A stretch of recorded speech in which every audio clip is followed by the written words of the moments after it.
भारताचे एक सार्वभौम समाजवादी धर्मनिरपेक्ष लोकशाही गणराज्य घडवण्याचा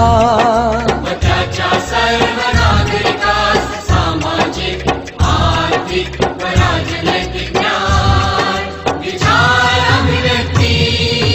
विश्वास श्रद्धा व उपासना यांचे स्वातंत्र्य दर्जाची व संधीची समानता